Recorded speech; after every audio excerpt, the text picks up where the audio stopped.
پارہ نمبر 3 سورہ بقرہ رکوع نمبر 34۔ اے ایمان والو، اللہ کے راستے میں خرچ کرو قبل اس کے وہ دن آئے جس میں نہ خرید و فروخت ہوگی، نہ دوستی کام آئے گی اور نہ سفارش چلے گی۔ اللہ وہ زندہ جاوید ہستی ہے جو تمام کائنات کو سنبھالے ہوئے ہے، اس کے سوا کوئی خدا نہیں، وہ نہ سوتا ہے نہ اسے اونگ آتی ہے۔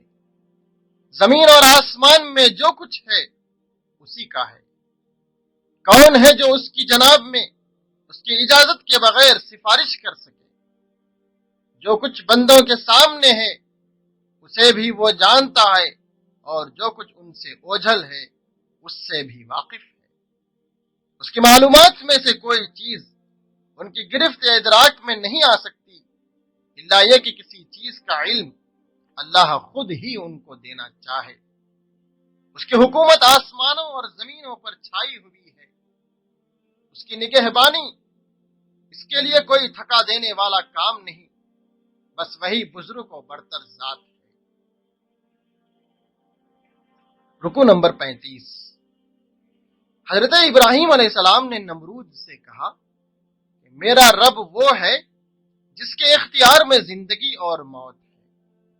اس نے کہا زندگی اور موت تو میرے اختیار میں بھی ہے۔ حضرت ابراہیم علیہ السلام نے کہا اچھا، اللہ سورج کو مشرق سے نکالتا ہے تو ذرا اسے مغرب سے نکال لا۔ یہ سن کر منکر حق پریشان ہو گیا۔ حضرت ابراہیم علیہ السلام نے اللہ سے کہا مجھے دکھا دے کہ تو مردوں کو کیسے زندہ کرتا ہے۔ فرمایا کیا تو ایمان نہیں رکھتا؟ اس نے کہا ایمان تو رکھتا ہوں، لیکن دل کا اطمینان درکار ہے۔ اللہ نے کہا 4 پرندے لے اور اپنے پاس مانوس کر لے، پھر ان کا ایک ایک ٹکڑا ایک ایک پہاڑ پر رکھ دے، پھر ان کو پکار، وہ دوڑے چلے آئیں گے۔ رکوع نمبر 36۔ جو لوگ اللہ کے راستے میں خرچ کرتے ہیں ان کے خرچ کی مثال ایسی ہے جیسے ایک دانہ بویا جائے اور اس سے 7 بالیاں نکلیں اور ہر بال میں 100 دانے ہوں۔ اسی طرح اللہ جس کے عمل کو چاہتا ہے فراوانی عطا کرتا ہے۔ جو لوگ اللہ کے راستے میں خرچ کرتے ہیں اور خرچ کر کے پھر احسان نہیں جتاتے اور نہ دکھ دیتے ہیں، ان کا اجر ان کے رب کے پاس ہے۔ ایک میٹھا بول اور کسی ناگوار بات پر چشم پوشی اس خیرات سے بہتر ہے جس کے پیچھے دکھ ہو۔ اے اہل ایمان، اپنے صدقات کو احسان جتا کر اور دکھ دے کر اس شخص کی طرح خاک میں نہ ملا دو جو اپنا مال محض لوگوں کے دکھانے کی خاطر خرچ کرتا ہے۔ رکوع نمبر 37۔ اے ایمان والو، جو کچھ تم کماتے ہو اس میں سے بہتر حصہ راہ خدا میں خرچ کرو، کہیں ایسا نہ ہو کہ اللہ کے لیے بری سی بری چیز چھانٹنے کی کوشش کرنے لگو، حالانکہ تم خود اسے لینا گوارا نہ کرو گے۔ جان لو کہ اللہ بے نیاز ہے اور بہتر صفات سے متصف ہے۔ شیطان تمہیں مفلسی سے ڈراتا ہے اور فحش کا حکم دیتا ہے۔ اللہ تمہیں اپنی بخشش اور فضل کی امید دلاتا ہے۔ اگر اپنے صدقات علانیہ دو تو یہ بھی اچھا ہے، چھپا کر حاجت مندوں کو دو تو یہ تمہارے حق میں زیادہ بہتر ہے۔ خاص طور پر مدد کے مستحق وہ لوگ ہیں جو اللہ کے کام میں ایسے گھر گئے ہیں کہ اپنی ذاتی کسب معاش کے لیے دوڑ دھوپ نہیں کر سکتے۔ وہ مانگنے والے لوگ نہیں ہیں، تم ان کی مدد کرو۔ رکوع نمبر 38۔ جو لوگ سود کھاتے ہیں ان کا حال اس شخص کا سا ہے جسے شیطان نے چھو کر باولا کر دیا ہو۔ وہ کہتے ہیں کہ تجارت بھی آخر سود ہی جیسی چیز ہے، حالانکہ اللہ نے تجارت کو حلال کیا ہے اور سود کو حرام۔ اس حکم کے بعد جو شخص سود سے باز آ جائے تو جو کچھ وہ پہلے کھا چکا اس کا معاملہ اللہ کے حوالے ہے۔ مگر اس حکم کے بعد بھی جو شخص سود کھائے تو وہ جہنمی ہے، وہاں وہ ہمیشہ رہے گا۔ اے اہل ایمان، جو کچھ تمہارے سود لوگوں پر باقی رہ گئے ہیں اسے چھوڑ دو۔ اگر تم نے ایسا نہ کیا ہو تو اللہ اور اس کے رسول کی طرف سے تمہارے خلاف اعلان جنگ ہے۔ جو قرضدار تنگ دست ہو تو ہاتھ کھلنے تک اسے مہلت دو، اور جو صدقہ کر دو تو یہ تمہارے لیے زیادہ بہتر ہے۔ رکو نمبر 39۔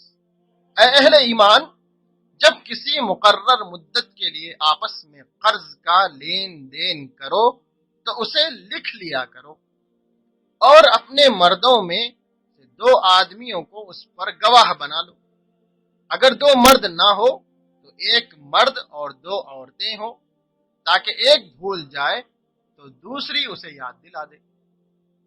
لوگوں کو جب گواہ بننے کے لیے کہا جائے تو انہیں انکار نہ کرنا چاہیے۔ تجارتی لین دین جو تم آپس میں کرتے ہو اسے نہ لکھا جائے تو کوئی حرج نہیں، مگر گواہ کر لیا کرو۔ شہادت ہرگز نہ چھپاؤ، جو شہادت چھپاتا ہے اس کا دل گناہ میں آلودہ ہے۔ رکو نمبر 40۔ آسمان اور زمین میں جو کچھ ہے سب اللہ کا ہے۔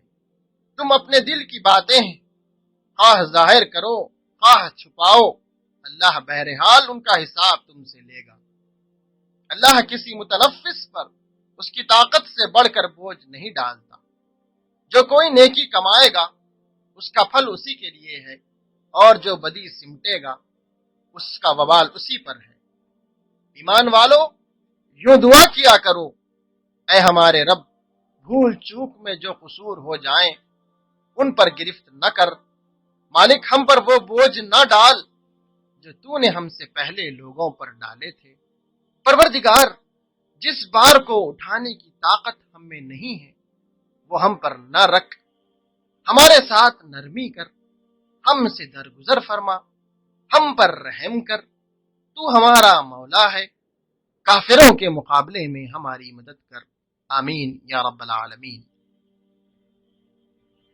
سورہ آل عمران، رکو نمبر 1۔ اے نبی، اللہ زندہ جاوید نے تم پر یہ کتاب نازل کی ہے جو حق لے کر آئی ہے، ان کتابوں کی تصدیق کر رہی ہے جو پہلے سے آئی ہوئی تھیں۔ اس سے پہلے وہ تورات اور انجیل نازل کر چکا ہے، اور وہ کسوٹی اتاری ہے جو حق اور باطل کا فرق دکھانے والی ہے۔ اس کتاب میں 2 طرح کی آیات ہیں، ایک محکمات جو کتاب کی اصل بنیاد ہیں، اور دوسری متشابہات۔ جن لوگوں کے دل میں ٹیڑھ ہے وہ متشابہات کے پیچھے پڑے رہتے ہیں اور ان کو معنی پہنانے کی کوشش کیا کرتے ہیں، بخلاف اس کے جو لوگ علم میں پختہ ہیں وہ کہتے ہیں ہمارا ان پر ایمان ہے، یہ سب ہمارے رب کی طرف سے ہیں۔ رکو نمبر 2۔ جن لوگوں نے کفر کا رویہ اختیار کیا ہے انہیں اللہ کے مقابلے میں نہ ان کا مال کچھ کام دے گا نہ اولاد، وہ دوزخ کا ایندھن بن کر رہیں گے۔ لوگوں کے لیے عورتیں، اولاد، سونا چاندی، چیدہ گھوڑے، مویشی، زرعی زمینیں خوش آئند بنا دی گئی ہیں۔ یہ دنیا کی چند روزہ زندگی کا سر و سامان ہے، بہتر ٹھکانہ تو اللہ کے پاس ہے۔ اللہ کی رضا کے طالب وہ لوگ ہیں جو صبر کرنے والے ہیں، راست باز ہیں، فرما بردار اور فیاض ہیں۔ رات کی آخری گھڑیوں میں اللہ سے مغفرت کی دعائیں مانگا کرتے ہیں۔ رکو نمبر 3۔ جو لوگ اللہ کے حکام ماننے سے انکار کرتے ہیں اور پیغمبروں کو ناحق قتل کرتے ہیں اور ان لوگوں کی جان کے درپے ہو جاتے ہیں جو خلق خدا میں سے عدل و راستی کا حکم دینے کے لیے اٹھیں، ان کو دردناک سزا کی خوشخبری سنا دو۔ اہل کتاب کو اس کتاب الہی کی طرف دعوت دی جاتی ہے تو وہ منہ موڑتے ہیں اور کہتے ہیں کہ دوزخ کی آگ ہمیں مس تک نہ کرے گی، اور اگر دوزخ کی سزا مل بھی جائے تو بس چند روز۔ ان کے خود ساختہ عقیدوں نے ان کو اپنے دین کے معاملے میں غلط فہمی میں ڈال رکھا ہے، مگر کیا بنے گی انہیں اس دن جب ہم انہیں جمع کریں گے جس کا آنا یقینی ہے۔ کہو خدایا ملک کے مالک، تو جسے چاہے حکومت دے، جس سے چاہے چھین لے، جسے چاہے عزت بخشے، جسے چاہے ذلیل کر دے۔ بھلائی تیرے ہاتھ میں ہے، تو ہر چیز پر قادر ہے۔ رات کو دن پر لاتا ہے اور دن کو رات میں، بے جان میں سے جاندار کو نکالتا ہے اور جاندار میں سے بے جان کو، اور جسے چاہتا ہے بے حساب رزق دیتا ہے۔ مومنین اہل ایمان کو چھوڑ کر کافروں کو اپنا دوست اور مددگار نہ بنائیں، جو ایسا کرے گا تو اس کا اللہ سے کوئی تعلق نہیں۔ رکو نمبر 4۔ اے نبی، لوگوں سے کہہ دو کہ اگر تم حقیقت میں اللہ سے محبت رکھتے ہو تو میری پیروی اختیار کرو، اللہ تم سے محبت کرے گا اور تمہاری خطاؤں سے درگزر کرے گا۔ جب مریم علیہ السلام پیدا ہوئی تو اللہ کے لیے وقف کر دی گئیں۔ اللہ تعالیٰ نے انہیں قبول کیا، زکریا کو ان کا سرپرست بنایا۔ زکریا جب ان کے پاس محراب میں کھانے پینے کا سامان پایا تو اس سے پوچھا کہ یہ کہاں سے آیا؟ مریم علیہ السلام نے کہا کہ اللہ کے پاس سے آیا ہے۔ یہ دیکھ کر زکریا علیہ السلام نے اولاد کے لیے دعا کی۔